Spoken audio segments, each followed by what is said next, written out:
അഭിലാഷേ, നമ്മൾ ഇത്തരം വിഷയങ്ങളിൽ പങ്കെടുക്കുന്നവരും ആങ്കറുമൊക്കെ പാലിക്കേണ്ടുന്നൊരു മിതത്വവും സംയമനവും ഉണ്ട്.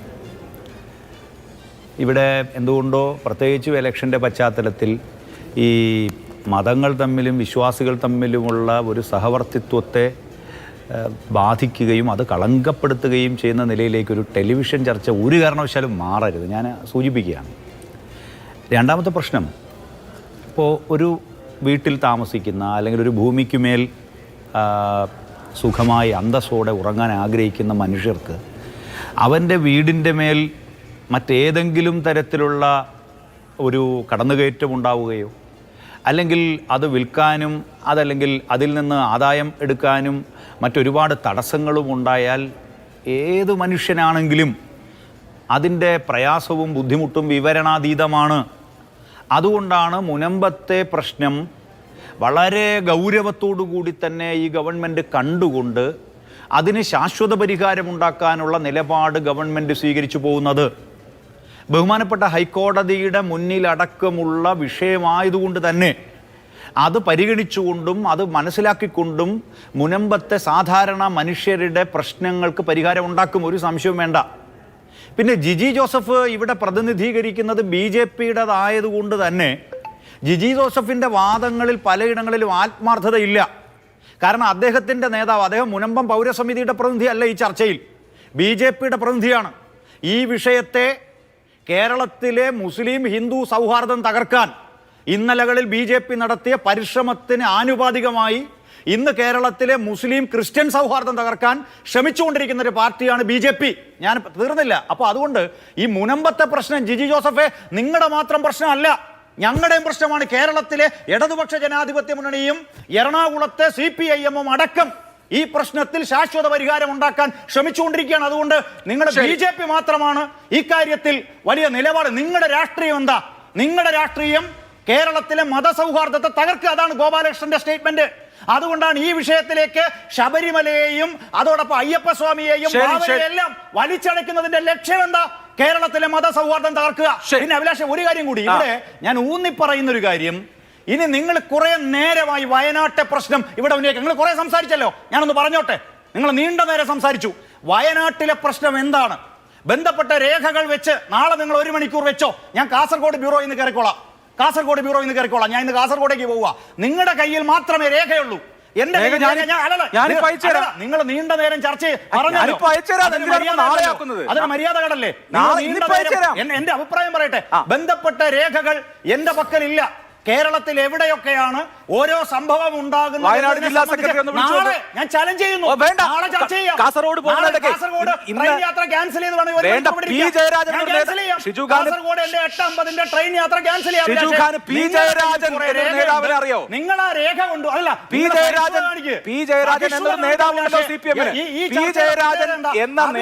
വൺ മാൻ ഷോ ആണത്.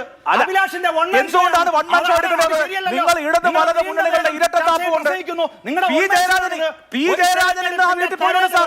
നിങ്ങൾ കൊണ്ടുവരുന്നത് നിലപാട് വളർത്താൻ BJP-യുടെ കയ്യിൽ ആയുധമായി മാറുന്നു. നിങ്ങൾക്ക് എന്ത് പറയാം? പി ജയരാജൻ ആരുടെ കയ്യിൽ ആയുധമാണ്? നിങ്ങളുടെ ടോൺ സുരേഷ് ഗോപിയുടേതാണ്, നിങ്ങളുടെ ടോൺ ഗോപാലകൃഷ്ണന്റേതാണ്. തുറന്ന് കാട്ടപ്പെടുമ്പോ ചെമ്പ് തെളിയുമ്പോ ഉള്ള വാദമാണ് ഷിജു. പി ജയരാജൻ തെരഞ്ഞെടുപ്പിലെ രാഷ്ട്രീയം നിങ്ങൾ അവതരിപ്പിച്ചുകൊണ്ടിരിക്കുന്നു. അങ്ങനെയാണെങ്കിൽ പി ജയരാജൻ ആരുടെ രാഷ്ട്രീയമാണ് അവതരിപ്പിച്ചത്? പി ജയരാജൻ ഇന്നാ വീട്ടിൽ പോയല്ലോ. പി ജയരാജൻ ആരുടെ വിഷയമാണ് ഉന്നയിച്ചത്? ഷിജു, അത് പറയൂ. പി ജയരാജൻ ആരുടെ നറേറ്റീവാണ് ഉന്നയിച്ചത്? പി ജയരാജൻ പോയല്ലോ ഇന്ന് അവിടെ. നിങ്ങൾക്ക് വർഗീയവാദം തുറന്നു കാട്ടപ്പെടുമ്പോ മറ്റുള്ളവരും വർഗീയവാദികളാണെന്ന് തോന്നും. സ്വാഭാവികമാണത്. എനിക്കത് ഒരു പരാതിയില്ല ഷിജു. ഇന്ന് ഈ വിഷയത്തിൽ പി ജയരാജൻ ആ വീട്ടിൽ പോയിട്ടുണ്ട്, കാര്യങ്ങൾ മനസ്സിലാക്കിയിട്ടുണ്ട്. അതുകൊണ്ട് താങ്കൾ അറിയാത്ത വിഷയമാണെങ്കിൽ പഠിക്കണമായിരുന്നു. പ്രതിജ്ഞാബദ്ധമാണ്. കാസർഗോഡ് പോകുന്നിടത്ത് കണ്ണൂരെന്ന് ഇറങ്ങിയിട്ട് നിയമവാഴ്ചയെ നിങ്ങൾ അംഗീകരിക്കുന്നില്ല. നിയമവാഴ്ചയെ അംഗീകരിക്കാത്തത് ആരാണ്? നിയമത്തിൽ പെശകുണ്ടെങ്കിൽ ആദ്യം തിരുത്തണമെന്ന് ഞങ്ങൾ പറയും. എവിടെ പറഞ്ഞു? സുപ്രീം കോടതിയിലായാലും കൂടിയിറക്കാൻ ഞങ്ങൾ അനുവദിക്കില്ല.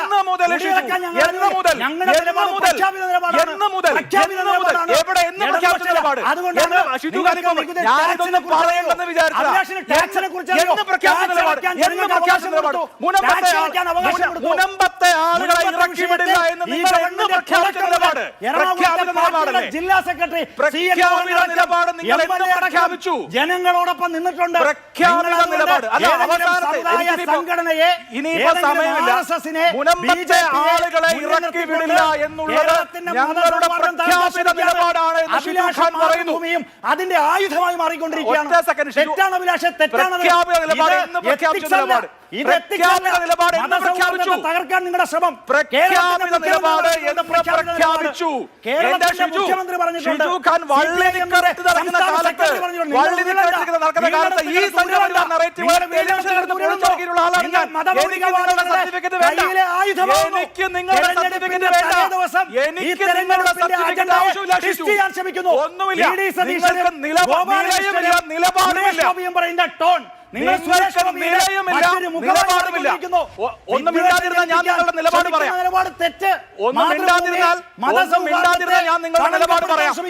നിങ്ങളുടെ പാരമ്പര്യമല്ല, മാതൃഭൂമിക്ക് ഒരു മഹത്തായ പാരമ്പര്യമുണ്ട്.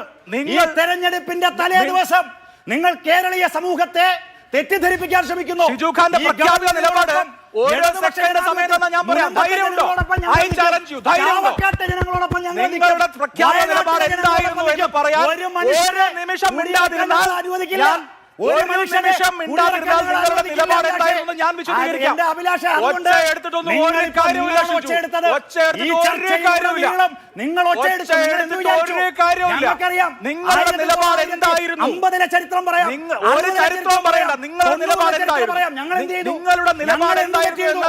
ഒരു മിനിറ്റ് മിണ്ടാതിരുന്നാൽ ഞാൻ പറയാം. ഹൈക്കോടതിയുടെ മുന്നിലിരിക്കുന്ന കേസിന്റെ മിണ്ടാതിരുന്നാൽ പിണറായി വിജയൻ കേരളത്തോട് പറഞ്ഞു. ഒരു മിനിറ്റ് മിണ്ടാതിരുന്നാൽ നിങ്ങളുടെ നിലപാട് എന്തായിരുന്നു ഞാൻ പറയാം. ഞാൻ പറയുന്നത് പേടിയുണ്ടല്ലോ. നിങ്ങളുടെ നിലപാട് മതസൗഹാർദ്ദം തകർക്കാൻ ഞാൻ പറയുന്ന നിങ്ങളെ പോലുള്ള ഒരു ആങ്കറുടെ ഇന്നത്തെ ദിവസം ചരിത്രത്തിൽ ഉണ്ടാവും. നിങ്ങൾ കേരളത്തിന്റെ മതസൗഹാർദ്ദത്തെ നിലപാട് എന്തായിരുന്നു? മീഡിയ എത്തിക്സ് അല്ല. നിങ്ങളുടെ പൊളിറ്റിക്കൽ എത്തിക്സ് ഉണ്ടായിരുന്നോ? പൊളിറ്റിക്കൽ എത്തിക്സ് ഉണ്ടായിരുന്നോ? നിങ്ങളുടെ നിലപാട് എന്തായിരുന്നു എന്ന് എന്നെ കൊണ്ട് പറയിപ്പിക്കാതിരിക്കാൻ ഞാൻ പറയാം. ഞങ്ങളുടെ തെറ്റെന്ത്? ഞാൻ പറയാം. നിലവിലുള്ള നിയമപ്രകാരം ജനാധിപത്യ മുന്നണി ഒരു മിനിറ്റ് മിണ്ടാതിരുന്നാൽ ഞാൻ പറയാം. പറ്റുമോ? പറഞ്ഞോ. നിങ്ങൾ ശരി, ഓക്കെ. ഇപ്പൊ എന്തായിരുന്നു നിങ്ങളുടെ നിലപാട്? ഇപ്പോ ഞങ്ങളുടെ നിലപാട് മുനമ്പത്തെ ആളുകൾക്കൊപ്പമായിരുന്നു, അത് ഞങ്ങളുടെ പ്രഖ്യാപിത നിലപാടായിരുന്നു എന്നാണ് ഷിജു ഖാൻ പറഞ്ഞത്. ഈ വിഷയം നിയമസഭയിൽ വന്നിട്ടുണ്ട് ഷിജു. അന്ന് നിങ്ങളുടെ പ്രതിപക്ഷ കക്ഷി UDF നിയമസഭയിൽ പറഞ്ഞത് കയ്യേറ്റക്കാർക്ക് നികുതി അടയ്ക്കാൻ അവസരം കൊടുക്കരുത്, അനധികൃത കയ്യേറ്റക്കാരെ ഒഴിപ്പിക്കണം എന്നുള്ളതായിരുന്നു. അതായിരുന്നു UDFന്റെ നിലപാട്. എന്തായിരുന്നു നിങ്ങളുടെ നിലപാട്? മന്ത്രി വഖഫിന്റെ ചുമതലയുള്ള മന്ത്രി V. അബ്ദുറഹ്മാൻ 12/12/2022 പറഞ്ഞതാണ് പ്രഖ്യാപിത നിലപാട്. അദ്ദേഹം പറഞ്ഞു, ഞങ്ങൾ ഇപ്പോ കരമടക്കാൻ അനുമതി കൊടുത്തിട്ടുള്ളത് താൽക്കാലികമാണ്. UDFന്റെ നിലപാടല്ല. കേരളത്തിലെ എല്ലാ മുസ്ലിം സംഘടനകളും ഇപ്പോ ഈ ഇരട്ടത്താപ്പ് ജനങ്ങളുടെ മുമ്പിൽ പൊളിഞ്ഞടുങ്ങുമ്പോഴാണ് ഞങ്ങളുടെ പ്രഖ്യാപിത നിലപാടായിരുന്നു അത് എന്ന് പറയുന്നത്. നിങ്ങളുടെ പ്രഖ്യാപിത നിലപാട് ഇതല്ല. നിങ്ങളുടെ പ്രഖ്യാപിത നിലപാട് ഇതല്ല. ഇതാണ് കേരള നിയമസഭയിൽ നിങ്ങൾ എടുത്തിട്ടുള്ള നിലപാട്. ഇതാണ് ഇപ്പോ പ്രതിരോധത്തിലാകുമ്പോ ചോദ്യം ചോദിക്കുന്ന ആളുകളെ വർഗീയവാദികളാക്കുക, നിങ്ങൾക്ക് നിക്ഷിപ്ത താല്പര്യമാണെന്ന് പറയുക, സുരേഷ് ഗോപിയുടെ ടോണെന്ന് പറയാം. പിന്നെ സുരേഷ് ഗോപിയുടെ ടോണിന് ഇന്നലെ ഈ സമയത്ത് ഇതേ ഫ്ലോറിൽ സുരേഷ് ഗോപിയുടെ ടോണിനോട് ഞാൻ പ്രതികരിച്ചിട്ടുണ്ട്. അപ്പോ പ്രശ്നം ഉയർന്നു വരുമ്പോ സംവാദത്തിൽ തോൽക്കുമ്പോ എന്തും പറയരുത്. അത്ര എനിക്ക് പറയാനുള്ളൂ. സംവാദത്തിൽ തോറ്റാൽ ഇരട്ടത്താപ്പ് ചൂണ്ടിക്കാണിച്ചാൽ എന്തും പറയരുത്. ഇരട്ടത്താപ്പ് ചൂണ്ടിക്കാണിച്ചാൽ മുഖ്യമന്ത്രി പറഞ്ഞല്ലോ, ഷിജു ഖാനൊക്കെ ചെറിയ പ്രായത്തിലുള്ള രാഷ്ട്രീയ നേതാവല്ലേ? സത്യസന്ധത വേണ്ടേ? അധികം ചെറിയ വലിയ പ്രായമായി സത്യസന്ധത വേണ്ടേ? അത് യുഡിഎഫിന്റെ നേതാക്കൾ പറഞ്ഞിട്ടുണ്ട്. യുവാക്കളായ നിലപാട് സുവ്യക്തമാണ്. അല്ലാതെ മീഡിയ എത്തിക്സ് ഇസ് ഇമ്പോർട്ടന്റ്. നിങ്ങൾക്ക് വഖഫ് നിയമം അറിയില്ല, രജിസ്ട്രേഷൻ ആക്ട് നിയമങ്ങൾ അറിയില്ല, ഞാനിത് പഠിച്ചിട്ടാ വന്നിരിക്കുന്നത്. ആരെങ്കിലും എഴുതി തരുന്നല്ലേ നിങ്ങൾ വായിക്കുന്നത്? അതുകൊണ്ടാണ് നിങ്ങൾ ഫറൂഖ് കോളേജിന്റെ കേസ് നിങ്ങൾക്ക് പറയാൻ അറിയാത്തത്. അതുകൊണ്ടാണ് വഖഫ് നിയമം നിങ്ങൾ ഉദ്ധരിക്കാത്തത്. അതുകൊണ്ടാണ് ഹൈക്കോടതിയിലെ കേസ് നിങ്ങൾ ഉദ്ധരിക്കാത്തത്. എഴുന്നള്ളിക്കുന്ന വാദം വയനാട്ടിൽ നോട്ടീസ് അയച്ചിരിക്കുന്നു. വെക്കാം.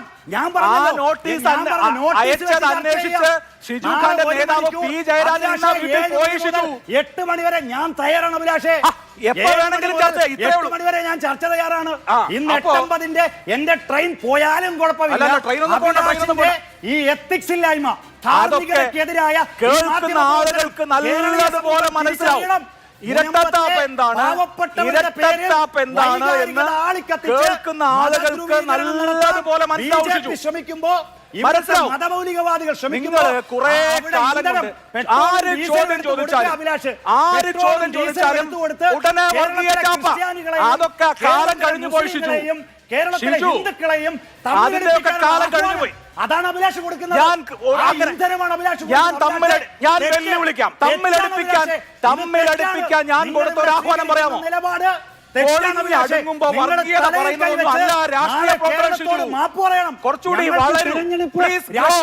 എനിക്ക് പറയാനുള്ളൂ. ഞങ്ങൾക്ക് തെരഞ്ഞെടുപ്പ് രാഷ്ട്രീയമല്ല. ഒരു സംവാദം തോക്കുമ്പോ ചോദ്യം ചോദിച്ച ആളെ വർഗീയവാദിയാക്കുന്നതൊന്നുമല്ല രാഷ്ട്രീയ പ്രവർത്തനം. തുടക്കം മുതൽ നിങ്ങൾ എടുക്കുന്ന രാഷ്ട്രീയ പ്രവർത്തനം ധ്രുവീകരണത്തിലാണ്. മതധ്രുവീകരണം നടത്താൻ നിങ്ങളാണ്. ഞങ്ങൾ പറയും കുടിയിറക്കപ്പെട്ടത് ക്രിസ്ത്യാനി ആയാലും മുസ്ലിം ആയാലും ഹിന്ദു ആയാലും അവനൊപ്പം ഞങ്ങൾ നിൽക്കും. മാതൃഭൂമിയുടെ സർട്ടിഫിക്കറ്റ് വേണ്ട. ശരി, എനിക്ക് ഷിജു ഖാന്റെ സർട്ടിഫിക്കറ്റ് ഒട്ടും വേണ്ട. എനിക്ക് ഷിജു ഖാന്റെ സർട്ടിഫിക്കറ്റ് ഒട്ടുമേ വേണ്ട. അതോടെ നിയമവിരുദ്ധ പ്രവർത്തനങ്ങൾക്കെതിരായി നിലപാട് സ്വീകരിച്ച ഷിജു ഖാന്റെ സർട്ടിഫിക്കറ്റ് ഒട്ടുമേ വേണ്ട. അതുകൊണ്ട് നമുക്ക് മനുഷ്യരോടൊപ്പം അറിയില്ല. ചരിത്രമൊക്കെ എനിക്ക് ഷിജു ഖാനേക്കാൾ നന്നായി അറിയാം. അതൊക്കെ അവിടെ നിൽക്കട്ടെ. ഷിജു ഖാനേക്കാൾ നന്നായിട്ട് ചരിത്രം എനിക്കറിയാം. ആ ആത്മവിശ്വാസമുണ്ട്. അതൊക്കെ അവിടെ നിൽക്കട്ടെ. ആ സർട്ടിഫിക്കറ്റ് അഭിലാഷിന്റെ കൈയും മടക്കി വെച്ചാൽ അതന്നെ ഞാനും പറയുന്നുള്ളൂ. നിങ്ങൾ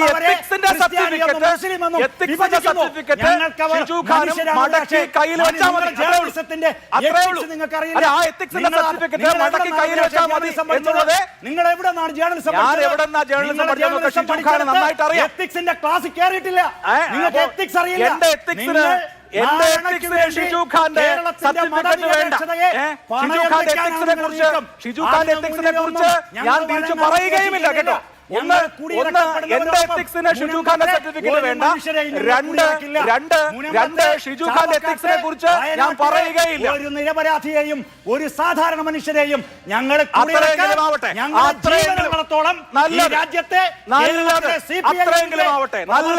നല്ല കാര്യം സാധിക്കില്ല അഭിലാഷ്. നല്ല കാര്യം. സുരേഷ് ഗോപിയുടെ ആയുധമായി നിങ്ങൾ മാറിയാലും, ഗോപാലകൃഷ്ണന്റെ ആയുധമായി നിങ്ങൾ മാറിയാലും മുഖ്യമന്ത്രി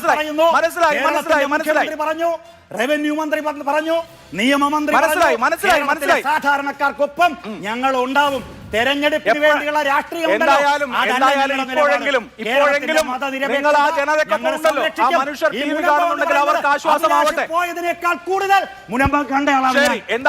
പോയതിനേക്കാൾ കൂടുതൽ ഉണ്ടല്ലോ. അതുകൊണ്ട് വികാരം ഇളക്കി വിടാൻ നിങ്ങളെ വിശ്വാസത്തിലെടുക്കില്ല അവിടുത്തെ ജനങ്ങൾ. അവിടുത്തെ അവിടുത്തെ വിശ്വാസത്തിലെടുത്താൽ മതി. നിങ്ങളുണ്ടല്ലോ. നിങ്ങളുടെ ജനങ്ങളുടെ ചർച്ചയ്ക്ക് വേണ്ടിയുള്ള ഈ വാക്കുകൾ കേട്ടെങ്കിലും ആ പാവപ്പെട്ട മനുഷ്യർക്ക് ആശ്വാസമാവട്ടെ. ആശ്വാസമാവട്ടെ. റഫർ ചെയ്തോ ഈ ചർച്ചയിൽ? മറച്ചു വെച്ചു. ഈ ചർച്ച കേട്ടെങ്കിലും കേരളീയ സമൂഹത്തിന് അറിയാം. കേരളത്തിലെ ആളുകൾക്ക്, മുനമ്പത്തെ ആളുകൾക്ക് സമാധാനമാവട്ടെ.